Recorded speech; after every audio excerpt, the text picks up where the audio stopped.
Meta Perspective Podcast. Hello, and welcome to Meta Perspective Podcast. We're your hosts, Alex, Evan, and the girl. This is the show where we talk about deep and interesting topics and try to get to the heart of the idea through multiple perspectives. But if you are joining us for the first time, please give the channel a follow and the video a like. We plan to do random giveaways and some kind of outreach kind of things, so it doesn't hurt to stay active. Speaking of staying active, don't forget to jump in that chat, because we want to hear what you have to say, whether it's part of this conversation, future ideas. I mean, Meta Perspective Podcast isn't meta Without your perspective. Boom. Boom. Well, thanks for joining us tonight, guys. We are continuing our series on the future. This is episode 2. What will probably be a 3 to 4 episode series. And last week we discussed kind of the future of our society, where things might head, kind of, what life is going to look like. Obviously, I'm like 35 or so. I don't know. Give or take. Yeah, like whatever age you guys are, add 50 years to that and see and project out where we might be. Things could look a whole lot different. It was definitely for our grandparents, and that's what we're going to see throughout our life. So that was kind of last week's episode, and then this week's episode is going to be focused specifically on military technology and warfare. Which we have seen recently in the the current geopolitical conflicts that are going on. Obviously, America is involved with the conflict in Iran, and there are, and even before that, there was. My bad. No, you're good. Even before that, there was the Ukraine war and things like that. So for the first time in half a decade, we've basically seen military technology to the level of modern day, and then now it's being used, and we're starting to see, what that means, how these, the last 50 years of weapon advancement and technology is actually being used in the battlefield, and we're going to discuss that tonight because it's relevant. Hell yeah. Anything to add to that, or? Yeah, I think with how much technology has already jumped from when we were kids, we're raised, when we think of war, we think of just boots on the ground. We think of just pure strategy. Probably like Iraq war is like, when we grew up. Even like movies and stuff, when we're kids, it's like, we're going to take these troops, we're going to go through here. They won't see that coming, and we're going to do this. And now it's in such a short period of time, just a blip of our lifetime. It's like we're already at a point of, we can see what you're drinking, like what brand of soda can that is from space. Or beer. And we can take you out with a drone, flown by somebody who's in a ship somewhere off the coast. It's like... Right. It's advanced to... well, okay. Let me start this discussion by, I always like to start these things in historical context, and you go back to kind of set a baseline. So basically what we're experiencing now happened about 100 years ago. At the turn of the century, at the late 1800s, early 1900s, warfare had become so advanced from the period of the Civil War to World War I. And that's basically where we see like that's, the 1911 pistol. It's things we still use today. The machine guns, the tanks, the airplanes, all of these kind of like, now what we consider legacy warfare staples, had been developed, but they had not been used. Turn of the century.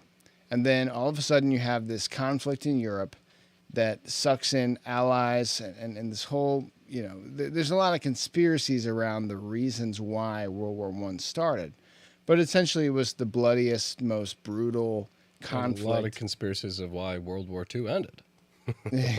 Well, I mean, World War II is kind of a continuation of World War I. A lot of people could say that, from a certain point, a very fragile moment. All of everything in human history echoed and changed, and led to our modern day, our geopolitical establishment. There was a lot of countries that changed borders. There was a lot of death and destruction, and that was really kind of the turning point. Geopolitically, that was the mark that changed everything. You had Great Britain, that was the largest empire, that the sun never set on the British Empire. They basically became bankrupt after that. It was a very disruptive conflict, and you basically, the reason for that was that there was so much military development that you could use machines now to kill people at an efficiency level that we've never seen before. People were used to standing in a line and shooting a musket and then loading that musket, and then a minute and a half later, you're able to shoot another shot. And most of the time you come to blows with the saber or like a bayonet, or, cavalry was still a thing. You were still having our wars or battles won by having a 50 guys charging with horses. So like that level, horses were obsolete. Sabers and these things, where they were still used, but they were basically become obsolete to machine guns, things like that. And the entire landscape of the world changed. Fast forward to now, since maybe World War II, you had some conflicts. You maybe had the Korean War.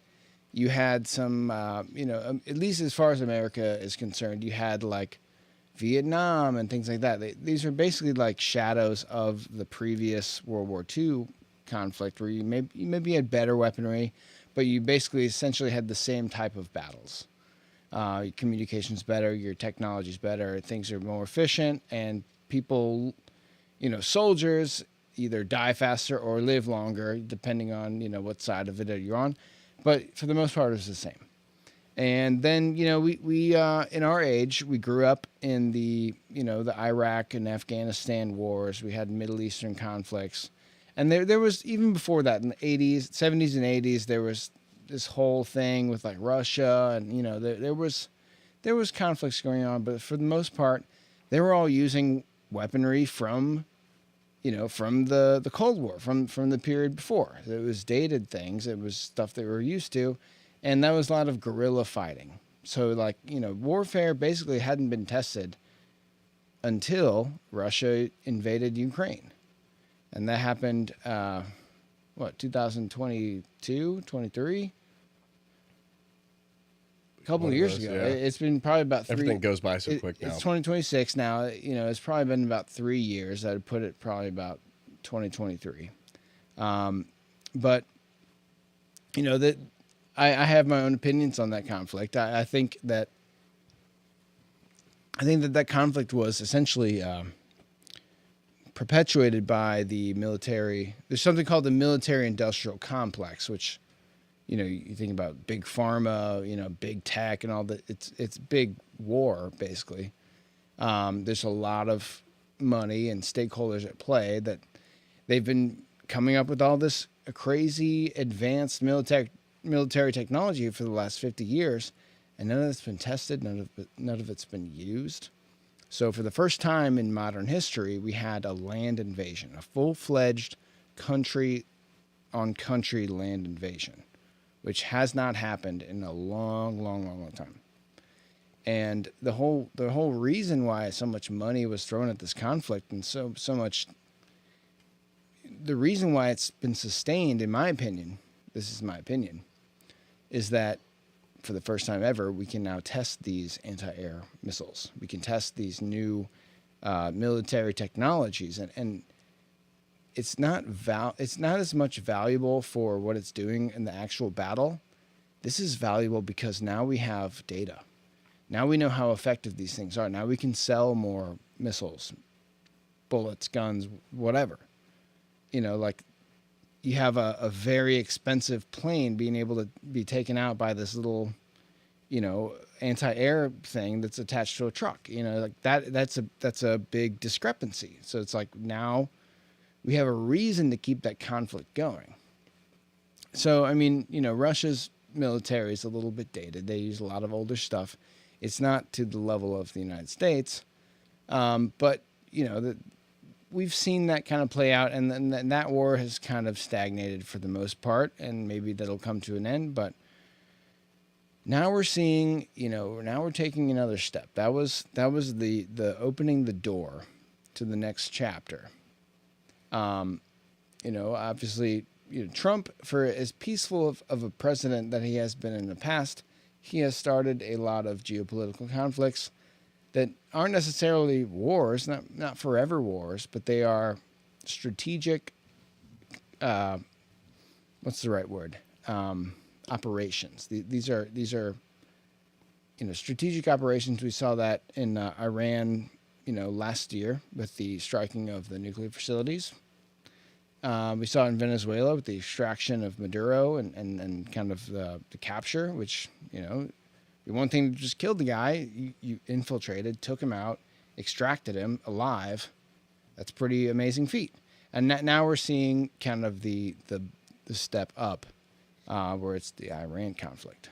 So I know I'm going on for long here, but establishing a base, this is now the time where, if you were sitting in 1911 or 1912 or 13, right before a year or two before the war started, and this is the time when the Ukraine-Russia conflict started. It's like now, who knows what's going to happen? But now we've opened the door to the next frontier, which is death and destruction on a level that we haven't seen since the previous century. And we're going to get into a lot of that tonight. Got anything to add? I'm been talking for a bit, but Yeah, no, I like it. I'm going along with it. I mean, I agree. I think, I agree with your assessment. I think that's why a lot of what's happening right now is happening. I think it is a lot of kind of advertisement, but I think it's going to get a lot worse. Especially with the Maduro, you start seeing these rumors of directed energy weapons. If you have the anti-aircraft, you have all these different things we keep seeing. But if we know anything about technology, it just grows, 2 by 2. And also the military is probably like 10 years ahead of whatever technology that we're using now, like the AI that we are become accustomed to. That's been in the military for at least 10 years. That's kind of how it works. And as this stuff starts to grow, AI factoring into this stuff, it only gets more advanced. So you're going to see a lot more. There's just going to be an increase where you see things come out, and then you see things that can stop them. So there's going to be something else that has to come out to stop things that stop them, or to just, go over all of that and create a new thing. Kind of like a directed energy weapon, where it's like, all right, well, we have these, but they can take out those, but then we have these, but then now there's drones. It's like, okay, well, directed energy weapon, boom, drones, all your entire fleet for miles, everything within this vicinity wiped out. Yeah. It's like, okay, well, now we have to go into how to defend against directed energy weapons or something. And then there becomes a whole new back and forth war of like, how can we create a weapon that can't really be stopped while also figuring out how to defend against it. And as technology grows, I see war being something that'll just become more and more prominent, because you have to test these things out. And, as from what we've seen, it seems like wars, it's not the people typically who are like, we need to do this war. It's a lot of other factors and outside influences that cause these wars. And to me, that just screams like, planned war. And if you have a plan, if it seems like a planned war, and then you see weapons being tested in this planned war, yeah. Like I just see this happening more and more and more coming up, where you're going to see crazier things, and it's going to just keep ramping up, because it's not like before where it's like a big bomb or something, and everybody's like, whoa, okay, we need to we're getting crazy. It's like, I don't even know what they have. Yeah. But they know how to use it, so we need to figure out what's going on and try to catch up. Well, that's a good point too, because so, if I could just kind of at least tie that back into World War One. We had a period where this technology was so advanced it hadn't been used, and it was kind of building. It was the pressure cooker of death and destruction that, as soon as this was unleashed, it was going to be catastrophic, and no one was ready for it. At the beginning of World War One, you had people in France that are still living in the Napoleonic era that are wearing their blue suits and white hats and red gloves, and they're riding on horses with, finely adorned, like, the horses have all these like frills and stuff like that, and they're going off to war for the first time, and as soon as they would stand up under machine gun fire and just get mowed down. And it's like, it took a second for people to realize, oh, this isn't effective. So you do have this kind of predator-prey, like give and take evolution. And to speak to that, you brought up drones, and that's, one of the things that I find kind of very compelling in this whole military advancement is that now, you have all these legacy equipment, like, you have a $2 million tank that is very effective, and it doesn't matter how many bullets you shoot at it. You can shoot a rocket at it. It may not actually break the tank, and the tank can, take you out or whatever, in the streets of Afghanistan or whenever that stuff was being used in our lifetimes. There's not much you can do. Well, now, like one guy from, within 3 miles can like post up on the side of a little, grassy knoll and, launch 5 drones from his own little controller. And now you have, these $2 million tanks being, maybe they get 2 of the 5. It only takes 1. It's like now a $20,000 drone can take out a $2 million tank. And what that tells me is that all of the military equipment that every country around the world has now almost becomes obsolete. And you saw that in World War One too. The age of the battle, like the battleships. Like, you sunk my battleship.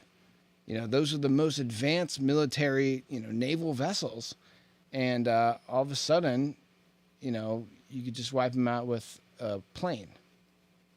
Well, they didn't anticipate planes. You just fly over and they shoot at you, but you got a couple planes and you drop a bomb and bam. Millions of dollars of boat technology exploded by like a cheap little plane. Same kind of thing. So, in a way, it's making everything that we have to this point obsolete. It's every country that's not at the top level, at the cutting edge of all this stuff, is basically defenseless in a way. We'll talk about the intercontinental ballistic missiles, the hypersonic, launchers. That's like scary shit. You can't even stop that. It moves 5 times the speed of sound. So it's like, and I know I keep going back, but like just to establish where we're at now. So post World War One, World War Two, you had the legacy warfare, and then you had this kind of Cold War period where now, we dropped the Hiroshima and Nagasaki bombs. Now you're into the atomic age. And for a long time, everyone was afraid of this nuclear war. And we're still afraid of it. It's a huge deal. If you haven't really looked into the effects of nuclear weapons, that's a whole episode on itself. Like that, it's some scary shit. And you can have very destructive nuclear weapons. You could also have what they call dirty bombs, which are essentially neutron bombs, where they don't blow up a lot of things, but they irradiate everything. They just put radioactive isotopes, into everything. Everything that it hits, they have a radioactive isotope. It hits a piece of concrete or steel. It's like now that's radioactive for the next 50 years, or it gets less radioactive over time. But it's like, that is scary shit. That's kind of world-ending. It's dirty. Yeah, it's dirty. Like you can't. There's no way to clean it up. I mean, it's basically you fucked an area of the world, and even if no one can live there again, it's also getting into the air and the water and the soil and all that. It's like there's lasting effects. So, just for context, the first atomic bomb, or the larger of the two that were launched on, I guess Hiroshima was the biggest one. It was 20. They classified these things based on what's the equivalent weight of the blow to TNT or dynamite. So the first Fat Man Hiroshima bomb, the largest one ever used, was about 20 kilotons of TNT. That's a lot of TNT. That's a big explosion. Obviously, we've seen it. We've seen the repercussions and what it does. Unfortunately. So you had a period from then to, during the Cold War era, people kept making larger and larger bombs. The largest bomb ever, I think, either tested or created was like the Tsar Bombo or whatever, like the King's Bomb by Russia. It was a 50 megatons. So if you take a 20 kiloton bomb compared to a 50 megaton bomb, the conversion of kilo to mega, that's the old bomb was 0.02 megatons. This is 50 megatons. So it's a level of destruction that humankind cannot handle. It's basically a crater in the moon. So we kind of got away from that. And now, if nuclear weapons are going to be used today, it's going to be nuclear warheads, which are smaller, more effective, more targeted. It would be a very destructive force to a very specific area. You're not gonna blow up the whole continent and all the civilians and all that. That we've kind of gotten past that. While that is a threat, one country launches a bomb and then the other country and then everybody blows, and then it's Mad Max. That scenario still exists, but for the most part, we've got past that. We don't want to damage the planet that we have, so now we have to be sneaky about it and target it. I say all that to to kind of establish the next step. So, well, let's take one of the recent conflicts. So you brought up Venezuela. From what I've heard, I think this is the first time that I guess it's called psionics. Like apparently, and Trump kind of alluded to this. He didn't really say it, but based on kind of reports, I think a psionic weapon was used, and it's basically it's like a sound weapon, a vibration weapon. So using whatever kind of dishes or whatever, you can basically, let's say that the people guarding Maduro when they extracted him, I think it was only like 20 to 30, Delta Force, they're not even military. These guys are that's the most elite fighting force in the world. 20 to 30 guys took out this entire facility. And I think it was because they used psionics on the guards. It was basically like either you heard a ringing or you couldn't hear anything, or it just fucked with your mind and your head and your ears and all that and just disoriented you to where they ran in and just shot them all up, and they didn't even know it was hitting them because they're saying people throwing up blood coming out of their eyes. Yeah. Because if you have multiple things, if you have like 2 or 3 things aimed at one spot, it doesn't matter what's in the path of one of the radars. If those things meet, like if 3 lasers meet in one spot, now you have an effect. So it's like you can target these things by having multiple angles where everything it's passing through you don't even know. And it's specifically like 3D level targeting, where it's like maybe the whole room, then all the guards that they just started and then all of a sudden they don't hear the gunshots, they don't hear the door being kicked in or blown open, and all of a sudden they're getting shot at before they even have a chance to grab their weapon. And that's how like 30 Delta Force agents just took out an entire facility without maybe they lost like 2 guys. Yeah, Pretty big deal. that's scary. That kind of power period is scary. I mean, you think of like a compound like that, and it's like there's no way in, no way out. Yeah. But like 6 helicopters show up and just decimate the whole area with like 20, 30 dudes. I mean, it's unheard of. Yeah. Because what'd they say they had like 150 people there or something? It Probably was something crazy. 200 people, something like that. Something crazy where it's like, yeah, 20, 30 dudes just went in and just, with no casualties. They didn't lose a single dude. Yeah. It's unrealistic. It's scary, unrealistic, where it's like, that's a level of warfare that, you just can't compete with. Yeah. There's virtually nothing you could do. They could have been, you don't even have to be in the area, really, to use these weapons. Yeah. You could just kind of surround the area, use the weapons, and then go in. I don't know exactly how these things work, but like if they work through EMF frequency waves, it's like, doesn't matter if someone's in a bunker deep underground through 6 feet of concrete wall. If these things can penetrate, like if one node can penetrate it and you have 5 and they all aim at the same spot and they all like, maybe they lose 50% of the power, but you got 5 of them. And, all meet in the same spot. yeah, exactly. The same spot. Like they all hit. It's like two jets hitting each other, like not jets like a plane, but like 2 water jets, and it's like, pfft, it's like that's the point. That's the impact site.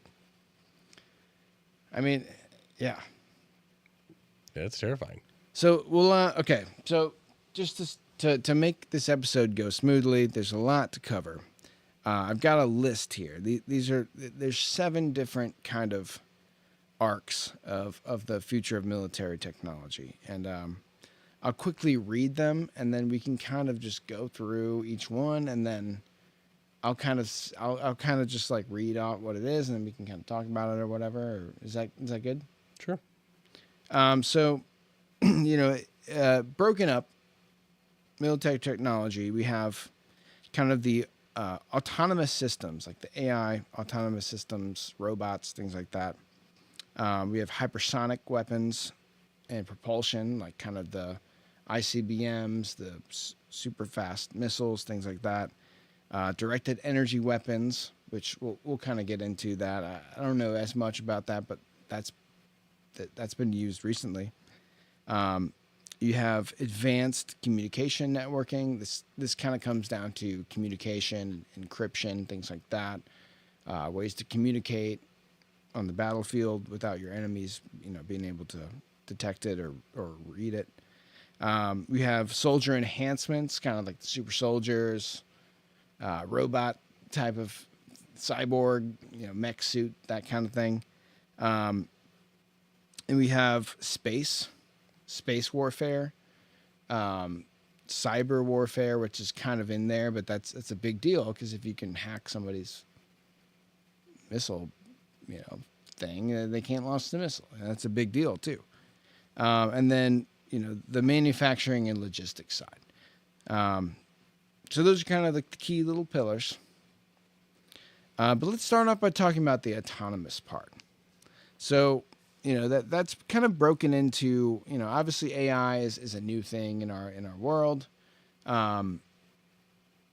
It's starting to be used in the battlefield. You have drone swarms that have, one objective, like a swarm of ants. But you also have, kind of the whole idea of like a sniper bot, or like, even like a submarine, like a underwater submarine with missiles that doesn't matter if it runs into a minefield, it still can deliver the payload. Or if you have 5 of them, and nobody's actually, none of your soldiers are dying piloting this thing. We still use pilots for our advanced aircrafts, but we could probably just pilot those from a put them in a PlayStation controller. Yeah, put them in a simulation. You got the same, experienced fighter jet pilots, controlling, even higher end technology. You go from like actually flying the thing to now you don't have the G-force, you don't have these other factors. Yeah. And you can push it a little harder. That's true. You don't pass out. And this is somebody who might be able to control this thing under those extreme conditions that exceed, the extreme conditions they've grown accustomed to. Because those kinds of people, I mean, they work to get to where they are. Yeah. A normal person cannot do that. You see the ride-alongs, so the person in the back's like, they throw up and then just black out. And the other person's just like, laughing like, oh, you're not with me anymore? It's like, it's nothing for them. Yeah. Like, those are going to be the people who would take over some autonomous, like I'll be the controller of this mech suit from like a distance. And now you have this giant robot that goes in and you just have a self-destruct thing on it. So even if they take you out and everything, there's a separate, computer module and everything in there where it's like, okay, we have a separate unit that only has one button. And you guys aren't getting the technology. It's like you could literally, it's kind of like the big kerfuffle we had with like leaving all that stuff over in another country. Be like, oh, there's a lot of Afghanistan withdrawal. Tanks and all missiles and we got a lot of stuff there. Well, good thing is it's all obsolete now. Right. But that's kind of the idea is it's like if you have this kind of stuff, you got to have built-in fail-safes. So it's like even if they took you offline, you could still blow up the equipment so that nobody else could get it. Right. While at the same time still having a final blow. So it's like you have this insane, indestructible mech suit just, wreaking havoc. And even if you can take it out, there's going to be, what's to follow is almost worse. Well, this kind of like we're seeing that with drones now. It's the autonomous aspect, like. You mind passing that to me? Way back over there. Oh, the beer there? Yeah, beer. Oh, the beer there. He's poking. He's like peeking at me. He's poking it. Yeah, he's peeking at me. Hey, buddy. So okay, we've got a little obviously it's easy to understand the idea of the drone warfare. It's cheap drones flying in, whether they shoot or they blow up or whatever. Like that can be controlled by a person. You can make those decisions in the field. But like the next step is kind of like the Terminator level. It's like robots fighting people. And whether those robots are planes, submarines, drones that shoot or blow up, even to the point of like robot humanoid like things. Like, I'm surprised we haven't heard more about like a sniper bots. Like I imagine, remember that show Robot Wars? Like the little things with like the little claw that like you have the claw and the saw blade and you're like, it's still going, isn't it? Yeah, probably. I think it is. I think they revamped it like a couple years ago. But think about that, like political assassinations. We saw people try to shoot at Trump or Charlie Kirk assassination. It's like we have these people that are, the lone gunman on the grassy knoll. But what about like 30, 1 foot by 1 foot little boxes with wheels and a long barrel sticking out the side that just calculate the wind speed and from, half a mile away are able to just shoot. I think the Nazis had that in World War II. Well, it didn't work out very well. Nazi, like a little black box is like. It's called the shooter fox. But no, even as simple as like a drone. So a hyper silent drone that has some kind of sky under sky, like camouflage. So if you look up, it's hard to see if you see it. Super silent. And even if you see it, and it like, let's say this thing has like, you know, it's not like 50 cal, but it's got like a little something on it, and you know, you put a little AI measurement in that in its gyro and shit, and all of a sudden this thing's able to take a shot calculating everything in real time. Yeah. And it's able to get these clean shots where all of a sudden it's like dink, and before you realize what happened, it's flying away. Even if you take it out, it's not going to tell you nothing. Or again, you have a button and it just blows up. Well, So it's like dink, you took the shot, you're successful. Boom, it blows up. There goes the evidence. So who was flying that? I mean, it's like, at what level is this going to, could this get to? I mean, that's the whole thing of the whole drone strike, you know, like during the Iraq war and kind of like during the era of Obama, where it was kind of like we were already established, but like a lot of drone strikes happened where, you know, these aren't like the quadcopter drones that we associate, like kind of suicide bombing drones.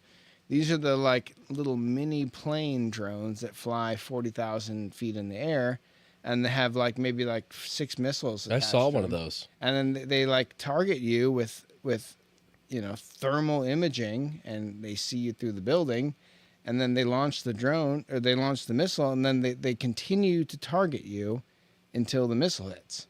You know, like it's 40,000 feet in the air. There's no way to shoot at it. There's no way to stop it or know it's coming. I saw one of those flying in St. Peter's.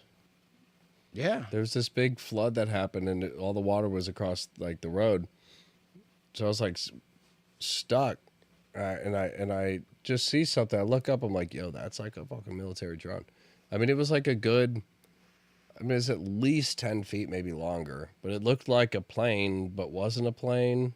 It was just this weird looking little thing, and it's like, how is this flying? Yeah. Like, I really don't know. Like, Yeah. it had I think it had something, but you couldn't like see propellers. It was this like creepy like little spacecraft flying around. I was like, Yeah. I thought you couldn't fly those on American soil. That's what I was told. And then I saw one, and I was like, there it is. Yeah, you can. They're doing it. I mean, yeah, that's like, yeah, so you can't fight back on it. I mean, like, okay, so. I still don't know why a military drone was checking out like a small flood. in Well, St. Peter's, but they got to use them for something, you know, without a war to go on. You know, I thought they had news You guys choppers got just for checking out floods and roads, but they're like, bring out the military drones. Like, let's test these. we need things some out. high photo pictures of this flood. It's I mean, these things. not any different than any flood, but One of my buddies is a lawyer, and he as part of his thesis or whatever he had to do for college, it was he kind of did it on like drone surveillance and whether that's admissible in court, that kind of thing. And he said that the technology's there to where like they can smell. Let's say that like you are have a meth lab or something, and this drone from, you know, however many thousand feet in the air sees you on the thermal imaging, you know, to confirm your guilt, they can smell the chemicals coming out of your meth lab from up here. They can listen to you. They can see you, listen to you, smell you. They can't touch you, obviously. They're so far away, but it's like, and then part of his thing was like, you know, is that search and seizure if you can just surveil somebody in order to arrest them? You know, how far does that go legally? And, you know, our laws are maybe like not equipped for that, but you know, that's a different scenario than warfare, and that's a very real thing. It's like you can sniff out the, you know, the ammo factories or whatever. You know, you can send these things over a country and, you know, find out where it all is, or even satellites, which we'll talk about that too. But it's like there's no secrets anymore. So I mean, the autonomous aspect is a very big part of this, because, you know, in the future of warfare, let's say, you know, no longer will there be a battlefield, a front. Now it's going to be like an exchange of targeted strikes, where it's like, you know, you have a military outpost or a logistical, you know, important area. And, you know, one side comes and does a strike on the other side and hits their logistics. They don't have time to respond. There's nothing they can do. But then in retaliation, then they do it back. So it's like soldiers almost become less relevant now because there's no more battlefield. There's no more front. There's no more territorial side thing. It's if the Well, they're just making it obvious that it's none of us that are really fighting. It's well, yeah, I mean that's like we don't care what's going on, but let's get involved anyway. right, and right. It's just robots fighting robots, and or not even. It's like robots killing people, pretty much. Yeah, it's like we don't fully know what's going on all over the world, but our leaders do, and they're just making moves, attacking things for us, and we're like, okay, Yeah. like they're not after us though, right? No. What are we doing? Well, that's What do another we always do? interesting part about the political side of all this is that there's a lot of criticism around what happened with Iran Strike 1, Venezuela, Iran 2 now is probably the bigger deal. But it's like, you know, historically that was supposed to be a declaration of war, would go through Congress and go through all the legal processes. But now because everything is so real time, and you know, you're not going to be like, I'm asking Congress to strike Iran. Oh, that's, you know, plenty of time for them to hide all their essential assets, be ready for the response. People die in the process. Our people die in the process. You know, that's no longer really relevant for these kind of strategic operations. So, you know, on one hand, yeah, you could say that that's an unconstitutional act. But on the other hand, it's like if you really knew, like I don't even know. We're speculating here. But if we really knew how warfare is fought now, you know, that's a different story. You can't just telegraph in this day and age. Yeah. I mean, yeah, it becomes non-effective. And, you know, further to that, it's like now you basically have, you know, kind of coming back to the pressure cooker. It's like, how far do you want to go? How far can you go? And how far are you able to go? You know, those are all different levels of restraint. It's like, okay, you know, we're going to hit this place, but we're not going to kill civilians. Or we're going to level everything and kill everybody. You know, that's a very different decision. That's, you know, you can't telegraph that. It's not a thing like, we're going to go to war. We're going to fight, you know, Germany or France, and we're going to meet them on the front. And we're going to blah, blah, blah. It's like, you know, those days are over. Yeah. But, all right. That was the automation aspect. Now, the next one of the next areas is the hypersonics. The hypersonics and propulsion. So, you guys probably, if you haven't seen it, I suggest you look it up. There was a test rocket sent. I'm gonna grab the beers real quick. Oh fuck! I thought I brought them.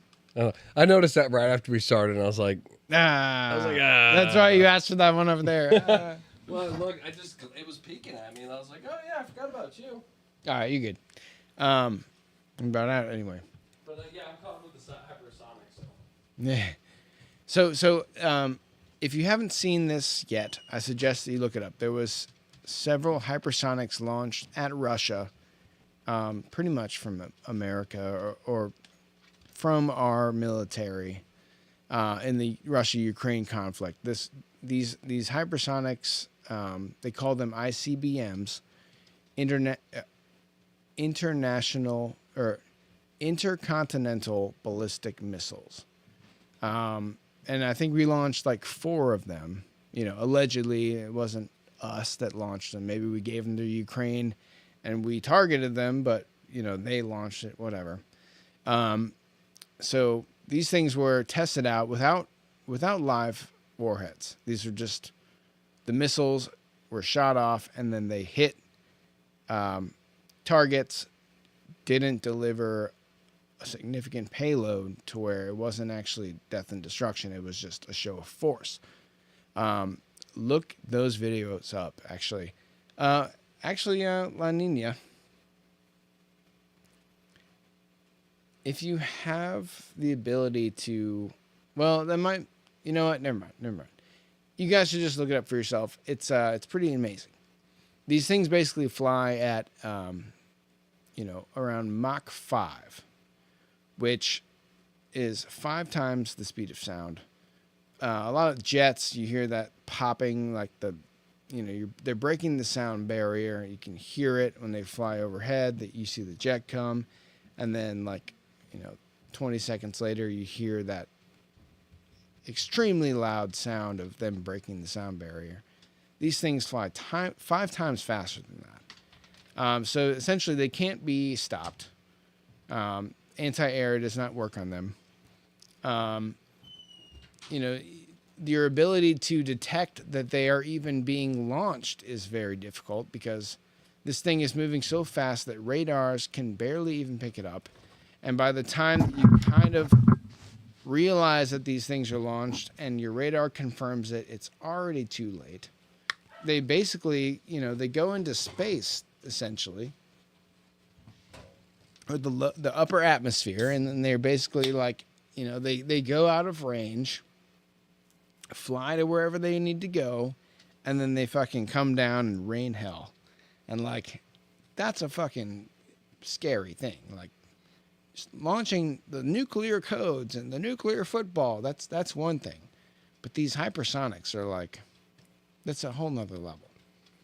It's the ability to not, you can't stop this launch. You can hardly prepare for it. Yeah. You have maybe 5 minutes. Scary shit. And that's if you know. That's if you know. They might be like, hey, there's a missile coming.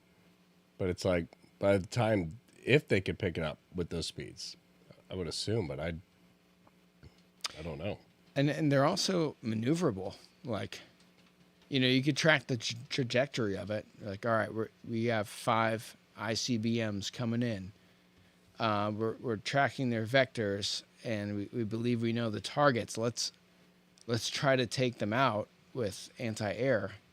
We're going to anticipate their moves. Well, maybe these things move in a fucking random pattern. It's they're designed where they can do whatever they want.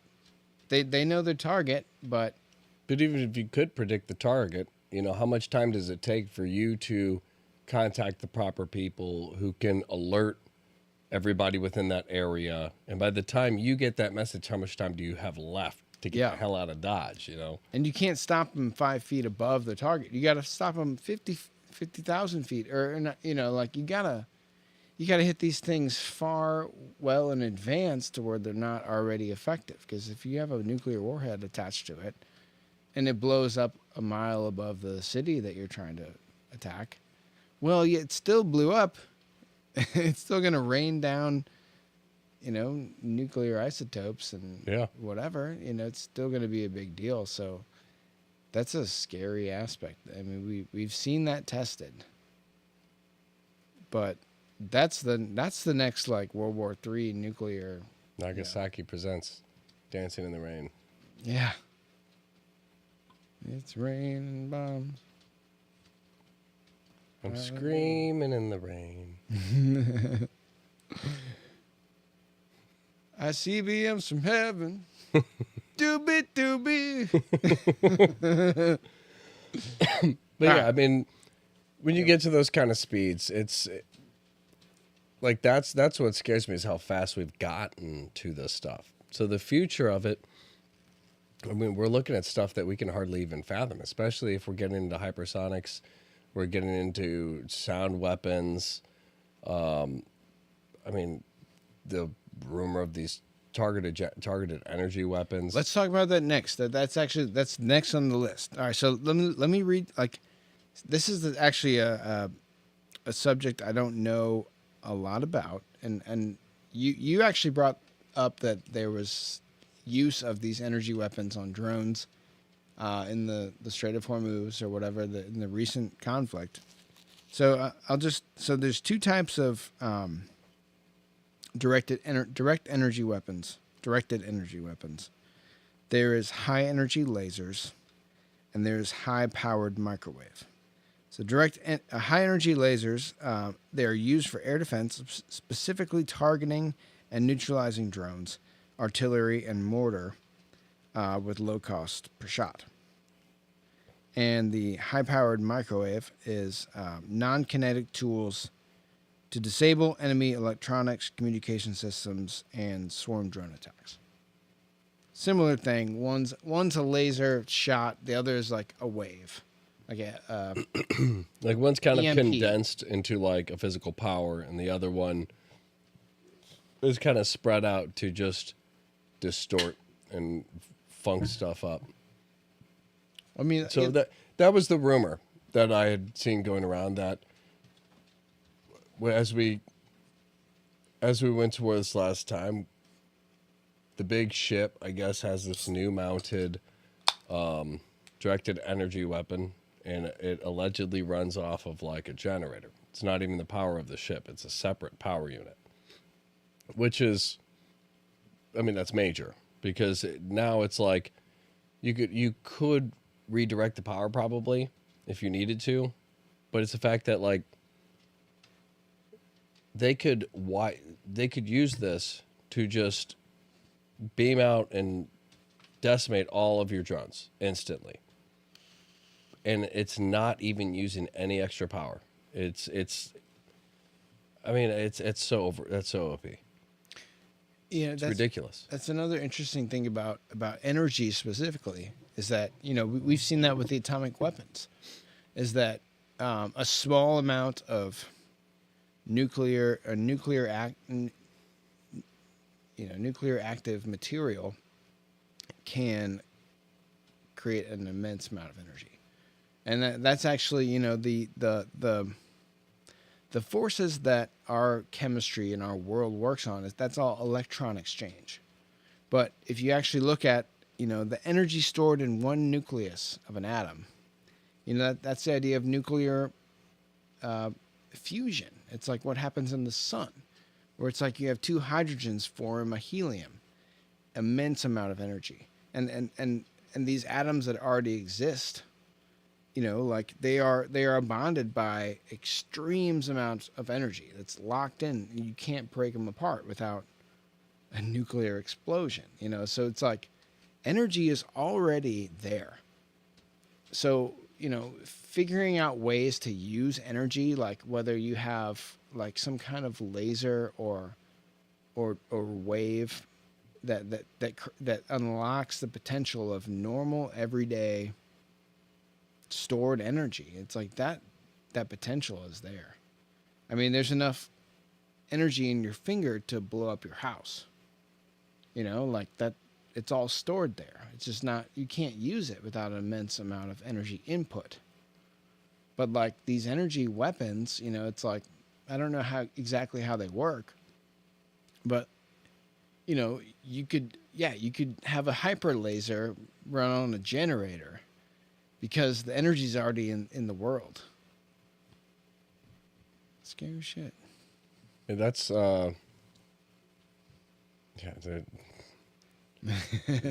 there's the capabilities for that are what scares me. Is like, you could say we use it and took out drones. It's like, yeah, but these are like microwaves. You could tune these waves to so many different frequencies. So it's like, what type of damage could you do? Like, could you aim this at a person and they're like in another dimension? Everything's all fucked up. Reality is becoming distorted for them, and they're just inside out. Like, it's like, I mean, you just like, and they're like, yeah, some people are throwing up blood, and blood was coming out of their eyes, and it was just this loud sound. And you have all these there's tons of stuff like that. There's or CIA dude or something who was at like a facility and somehow it got used or something. And I think it was an accident. I don't remember exactly how it happened, but or if he was like one of the test subjects, I don't remember. But he said he was laying in bed and then all of a sudden it was like immense pressure on his chest, like these sounds in his head, like it was just this pain. And it's like, it's almost the same thing, just what we already have, you know, at a point where these sounds and everything are so distorting. You don't know what's up, what's down, who you are, where you are. You're just like, it's like almost overwhelming torture where you can't even like reground yourself to like, I'm a human. You're just like, you're like, what is me thing? Like you're literally in throwing up blood. You're in a microwave. Like it's like putting yourself in a You ever seen? I haven't seen it personally, but do you know what happens if you put a frog in the microwave or the rumor is an they animal? blow up. They explode.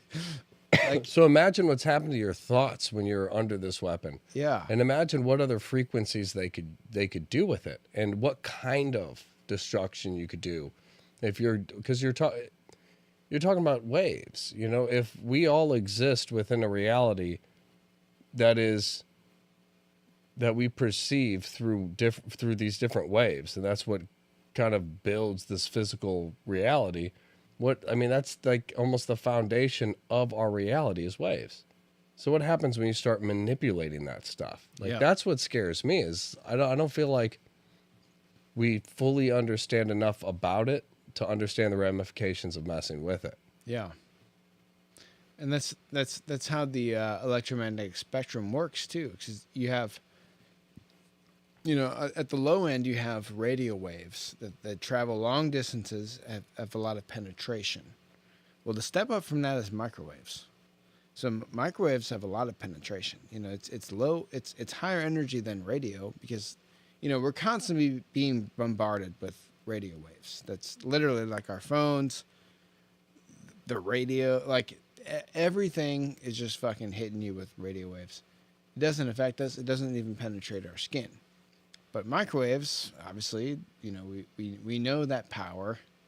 You put a frozen food in the microwave and you can see that power before your eyes. Then it's infrared. Then it's the visual spectrum that we see. Then it's ultraviolet. And then it gets into X-rays and gamma rays. Gamma rays are the most powerful. They're very short waves. They can penetrate, you know, in the space between atoms. Same way, you know, that's like an X-ray. It takes a picture of your body. It goes through your body, and because your bones are dense, it you know, it doesn't. It's absorbed by your bones because that's how we read. That's how we create the image. But like microwaves, you know, they can go through stuff. You know, not as much as like an X-ray, but like they can still travel through objects and they can be targeted, and especially if you concentrate them like a microwave is concentrated, you know, you can affect an area. So yeah, scary stuff. I mean, that's like, you know, we'll get laser weapons, like laser blasters, like fucking Star Wars. And that's a lot of the conspiracies. A lot of these fires happening all over the country, you know, was these directed energy weapons. You know, and the idea behind this was, you know, it was the blue roofs and like certain lasers, you know, blues an unaffected color. So it's like there's some merit to it, but you know, it's a scary thing to think about if we already have the capability of like incinerating an entire town or city, you know, almost from space. Yeah. No visual effect there. No way to really, I mean, you can measure it, but it doesn't matter because even the measuring devices probably wouldn't work. So there's the directed energy weapons. Next on the list, I'll touch on briefly. there's actually one aspect that we can talk about that would be pretty good, but it's advanced communication and networking. This comes down to stuff like encryption. You know, and people have been using encryption since World War II, like sending messages and all that. But you know, you can receive those messages and break the encryption code, and you know, your high-power computer is working to encrypt it. The other person's high-power computer is working to decrypt it. But it's like, you know, the level we've achieved now is basically like you can have all the computing power in the world, and that could work for 1,000 years, and they might crack your code. You know, there's an extreme amount of security in our level of encryption now, where, you know, that comes down to the whole idea of the blockchain and cryptocurrencies and stuff like that. Well, that's kind of like a loose example. You know, that is the same step of encryption as we're dealing with, you know, sending a message, you know, like using apps like Signal or things that can't be retrieved, even by the government with their grubby little hands that can, like, you know, get access to your phone and read your messages. Well, if it's encrypted, now it's a whole lot of resources to just decrypt that one thing, and you don't even know what you're looking for. You can't even, you know. Our militaries can send a bunch of noise, and 1% of it is real. And if you decrypt anything, it's like, oh, we just got noise. There's no way to tell. So that's a whole aspect, but we don't have to get into that. One of the interesting things that I learned about today is it's called Li-Fi, light fidelity. It's communication using light rather than radio waves. So this kind of goes into the whole idea of fiber optics too. You know, the same way that your computer sends information via electric waves, zeros and ones, like on, off, electricity currents. You know, that works at the speed of electricity, the speed of electrons. You know, I'm sure everyone out there is aware of like fiber internet connection, or, you know, that kind of thing. And essentially what it is fiber is using the speed of light to send zeros and ones, light on, light off, versus electricity on, electricity off. And I don't know the difference in magnitude between an electric current and the speed of light, but it's vast. It's like the speed of light moves at something like 6.98 times 10 to the 23rd power. So 6 with 23 zeros, miles per hour or meters per second, or whatever it's measured on. It's a lot. It's very fucking fast. Wires don't communicate that fast. So it's like, not only can you take advantage of the hyper connectivity and the speed of light, then now you're able to, you know, send this at a distance where if you didn't have a wire or a radio signal or any way to communicate with point A to point B, you just shine a light and it flashes at these weird random intervals. And unless you know the encryption code and can read those random flash intervals or even record them, this doesn't make any sense. So, you know, it also strengthens our ability to communicate without interruption, and also faster and, you know, more effectively, because now we can not only send a message, now we can send a file, or like a 2 gigabyte file or something, based on these, you know, zeros and ones that are being sent at the speed of light. Now we can send and download a file without even having internet connection or any type of connection to each other. We just read the zeros and ones, and our computer interprets those zeros and ones. Now it's able to produce the result without actually being given any result. It just interprets it and then recreates it. So that's actually pretty, you know, that can bleed into our real world, not just military. You know, that's technology that can affect our real lives. Yeah, there's actually a startup company, Reflect Orbital, and it's sunlight after dark. That's that thing I was kind of talking about earlier, where it's these, it's a whole like satellite, and you can actually order sunlight, and it'll reflect the sun directly to your location. So you could imagine if you had like smaller ones, like, micro size, and you compare to that, and you launch them all over. Well, if I have, something, if like I could have a unit that sends or receives that transmission, but decodes it. So if I have one and you have one and you go, halfway across the world, I could put in my coordinates or whatever. It goes to that specific satellite thing, and instead of trying to direct the sun to a spot on the planet, all it's doing is taking my thing and sending it right back over to yours.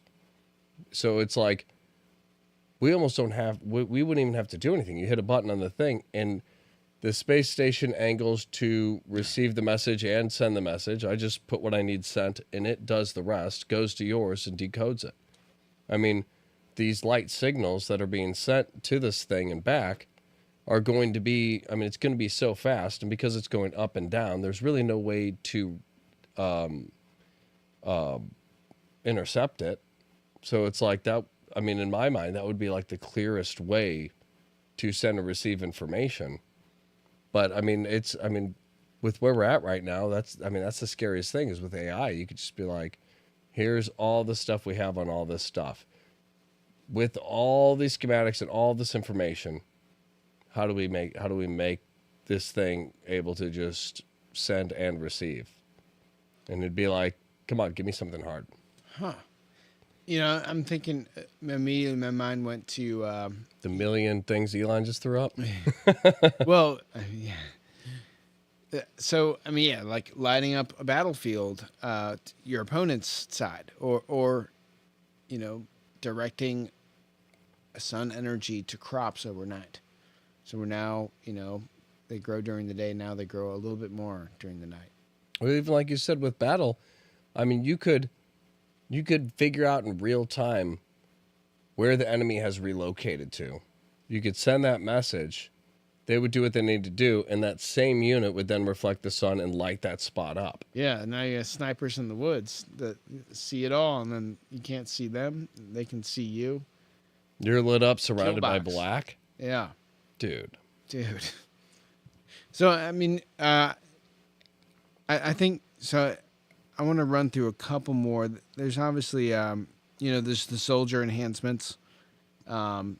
People using kind of robotic exoskeletons to lift more, like kind of mech suits. Everyone kind of understands that concept. The space, let's touch on the space aspect a little bit. Which is kind of crazy. Like we were talking about the satellites. You actually told me about this concept of like the hammer of dawn, or the lightning rod from it was the Zeus's fucking rods from heaven. I think I think is the actual name for them. Yeah, you go. I think that's. Give a little. I'm not gonna say a startup, but it's not. It's a technically it's not technically a thing yet. It's probably not precise enough. It's not a thing yet, but the idea is it's also kind of its own little space station out there, and it has these kind of steel rods, and it's no explosives or anything, just steel rods, about the size of telephone poles, but they're in space, so they get the location they need, and it'll essentially drop it with, like, I forgot how ridiculously close the precision is, but they'll hit, and it's like a small atomic bomb. It's like the way it goes through causes essentially like a pretty severe meteor strike. It's like a meteorite. Yeah, it's just boom. That's crazy, man. Like, we're talking about the future on this series here. Like, I can envision a dystopian future where The sky is falling. basically yeah, like it's not like not just Skynet, like where there's robots on the ground, but like if you do anything wrong, you're gonna get sniped by a space marble. You know, like Yeah, where's all our nets in the sky now? I'm trying yeah, to catch these things. Same thing with ICBMs. You can't stop it. You don't know it's coming. You can't even track it. It's like if you just shoot bullets from space, like, you know, political assassinations. Satellite precision. Like at that point, there would be no real politicians. They would all be like they would be vessels. You know, because anyone could get assassinated at any time from the space satellite bullets. So it's like it defeats the whole purpose of even having anyone in control. And at that point, you wouldn't know who's going to... I mean, that's probably... We're already very there. similar, but We're already we there. don't have the satellite assassinations going on right now. You know, we're already just to that launching point. tons of satellites. But yeah, I mean, you get what I'm saying. It's like We're just voting for them to put it up in a there. dystopian future where if you stand up to power or if you're any way, you know, an influential person, it doesn't matter if your country supports you or not. The next country over, even if it's like, you know, Mozambique gets a satellite and assassinates the president of Saudi Arabia or something. You know, it's like you never know, man. Like it just takes one. Yeah. And so at that point, no one is safe. So no one's going to do it. No one's going to step up and be a leader. So it's all this shadow government stuff. And then whatever our leaders are just puppets because they, you know, to be the front facing entity for the democracy or the world or the government is basically you can be killed at any time. Well, when you have heart attack guns and all this other stuff out, that's already declassified. I feel like that's why I feel like we're already at that point. Plutonium coffee. But that's why I think we're already there. Because it's like, it's one thing for everybody to know that you could just be taken out. To me, it's scarier when it's like, you know, we have heart attack guns. And you're like, I'll tell the public. And they're like, we already did. Nobody believes it. Died of a heart attack. Yeah, we're going to use it on you after you tell them that we said this. And people will be like, that's a shame. I heard he had a heart attack after he said that. What a coincidence. It was when he was What a driving on the crazy highway, coincidence. so he had a heart attack. It was a car accident that he died from. Yeah, right. Yeah, no, there's a lot of weird stuff. You know, people, the famous Jesse Ventura's conspiracy theory episode on the death ray, and he was Tesla death ray. No, the death, like the death ray, like the laser that wasn't that a Tesla? It was originally kind of a Tesla thing, but he was interviewing a guy who actually made one, and said that like basically the government stole tons of his patents, all of his stuff, and like he was in this constant war with them. And I mean, on camera, he's at the guy's house, and he's like, "This is my death ray. Like I built this. It's working." And during that episode, the guy died. According to what Jesse Ventura said, and it was like maybe a day or two after he was in his home showing him the thing. The guy was healthy. The guy seemed fine. But according to the guy's wife, he got up. He was fine. Had a cup of coffee. And then right after the cup of coffee, he had a seizure, started foaming in the mouth, and died. Cup of coffee. So it's like, is it scarier to know that they could just take you out from space and it's just a public thing? Or is it scarier when the public doesn't believe the stuff that could take you out? And it's like this weird air of like, you could be fighting for this cause to help all of these people, but we'll kill you. And everybody will say that poor guy died of a heart attack. I should take better care of myself, and completely miss the drop completely. Just like, you're done. You're not a martyr. You lived for nothing. It's like, people will know. They won't know. It's like, that to me is almost a scarier deterrent to get in that ring. Going into a dark area. I mean, so I think I personally have to head out somewhat soon, so I think we should maybe go into our closings. I really like this conversation, though. I wish we should dive more into this. And we always can. I'm sure we're we going to always have a lot more examples coming up in the future. Let us know what you guys think. Let us know if you guys have heard of these kind of technologies. If you have any type of real world examples where this stuff is being tested. Because as far as I know, this all exists. These are areas of development that I'm aware of, but we don't know how they're actually being used. That's what I'm saying. From the start of this, we've seen it being used in the last 5 years. It could all be getting saved up to be used against us. And this is just small tests to see how it works and create a war just to try it out. Yeah, if you're, Because it does seem crazy to spend billions of dollars creating a weapon that you're just going to test once 20 years after development. right. And if you're in a war with somebody and you have, they have outdated technology and tanks and stuff like that, are you going to use your energy weapons, or are you going to send a couple drones that you've already bought and well, we won't show them energy weapons yet. We'll just send a few drones, some high-tech drones, some of the newest ones. But they already know about drones, so we'll save the good shit. We knew about robot dogs over 10 years ago. Where's that development? Yeah. How far are those already at? Where are they at now? Because those videos, you can look them up, but most of them are the same things from back then. I mean, what?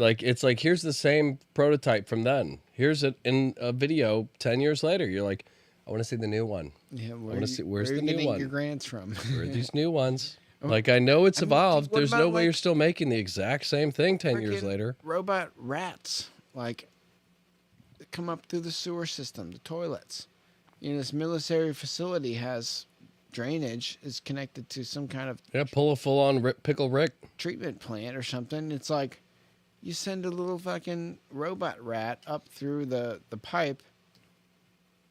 This military facility now is infiltrated by this little robot rat, or robot flies, or dragonflies, or something. It's can you shoot that down? Yeah, maybe you can aim an energy weapon at it, but you got to know that it's there first.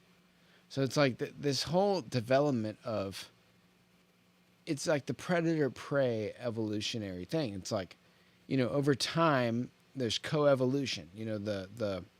The zebra evolves to have stripes, so the cheetah is more confused when it chases it, but the cheetah now has eyes on the front of its head so it can follow the prey, versus the zebra who has the eyes on the side so it can look out for the cheetah. So these things are in tandem evolving, where it's one advancement is now neutralized by the other, and then this continues on. And then as soon as there's a new advancement that's introduced, now everything changes, and now you have to restructure everything. So, only the natural selection process plays out naturally. I like that hoodie. No, thank you.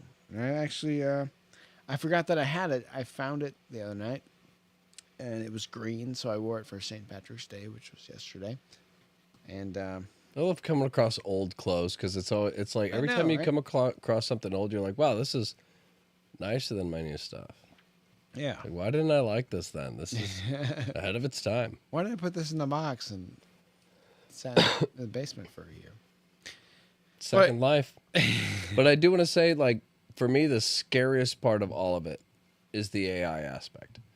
When you look at things like these super quantum computers, if you can integrate AI into something like that being its host, is that kind of computing power with a military grade AI, the weapons that you can create are that of science fiction. Because at that point you could say, well, we have directed energy. AI, here is a download of all of our knowledge, everything we have, as far as all of our top secret stuff, everything we have as far as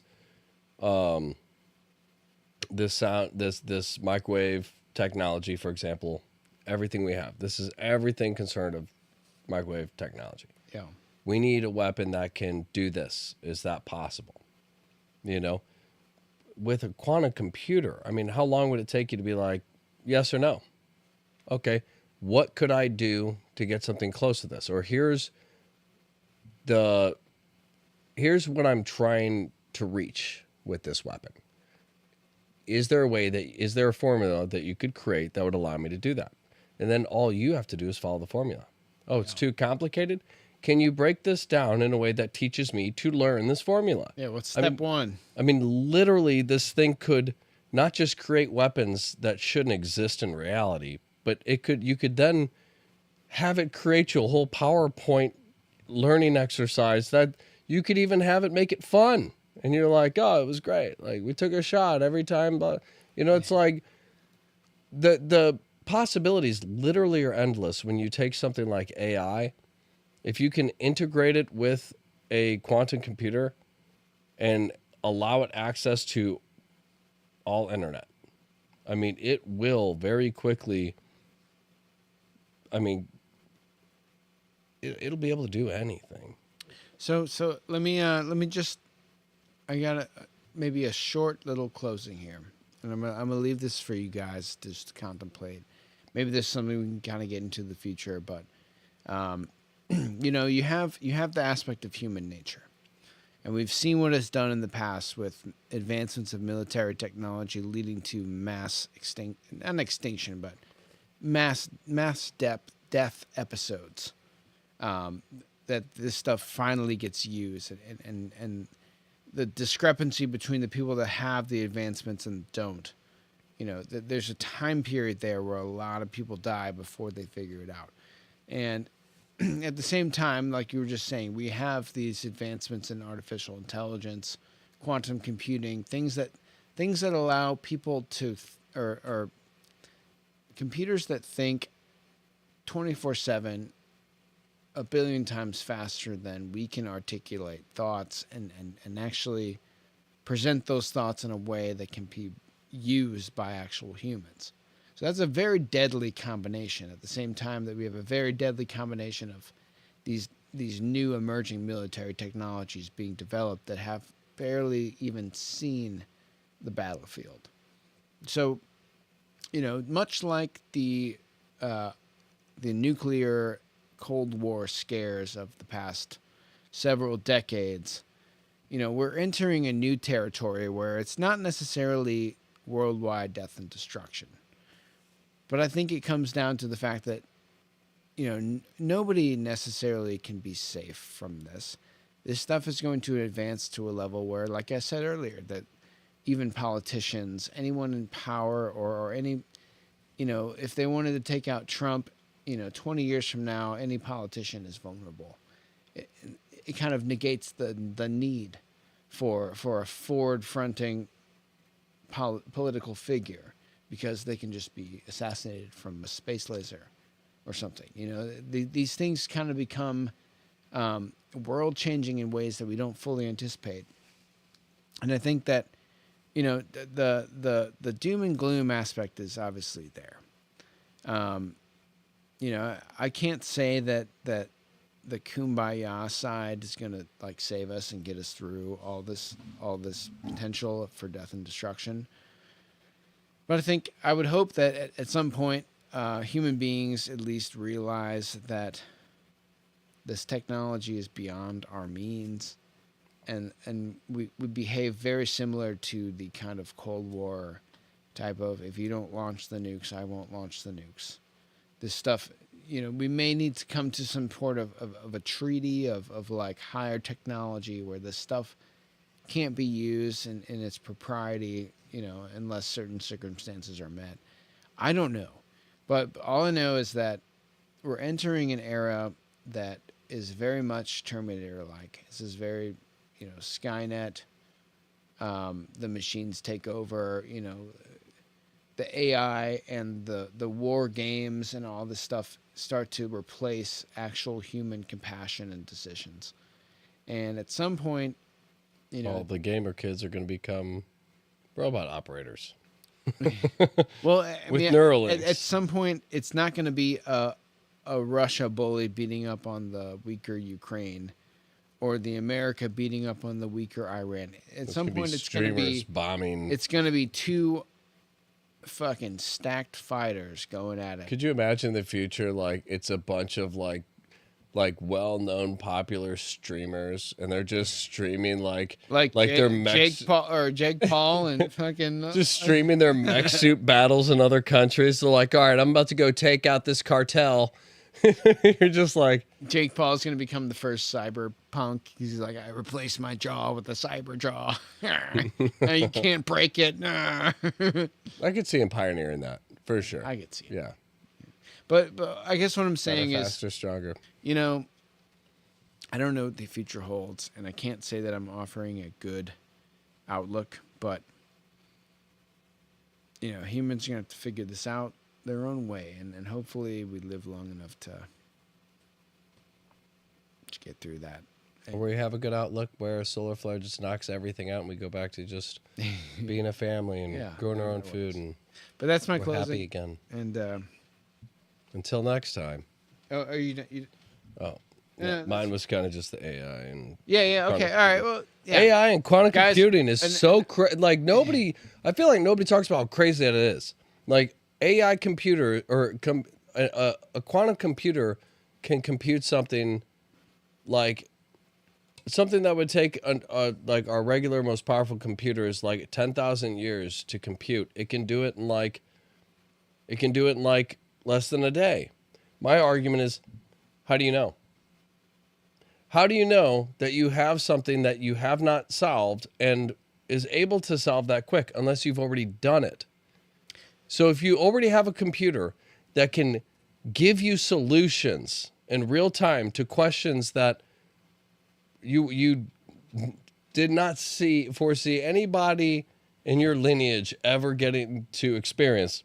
Yeah. Now you can get it in real time almost. Like, is anybody afraid of AI entering into that? Like, is that not beyond us? That kind of gets to the fabric of the universe, man. Yes, it does. And nobody talks about like this is tertiary matter computing it's essentially energy becoming conscious. Yes, it's like it's the beginning of everything. Because if you can have a quantum computer with AI in it, even if it doesn't like somehow destabilize reality, at the very least, you have a computer that can make magic for you. You can have magic weapons. You can have this thing create weapons that you don't understand. I want something that shoots some kind of blue plasma ball. It will figure out how to do that. You don't even know what the heck a blue plasma ball is. And maybe the future of warfare is we 3D print a couple Godzillas and then we just set them loose. AI quantum computer will do that for you. Oh, man. You said Godzilla, I'll make you King Kong too, just because I need a challenge. Based on the movie. But don't worry, they'll work together. I'm not trying to sabotage your mission. Wait for the sequel. All right, guys. Well, we will touch on this and more in future episodes. Let us know if you liked this concept, the future series. And we're going to do more episodes on the series. Let us know in the comments. And we'll respond to you and join us next time. Until then, Meta Perspective out.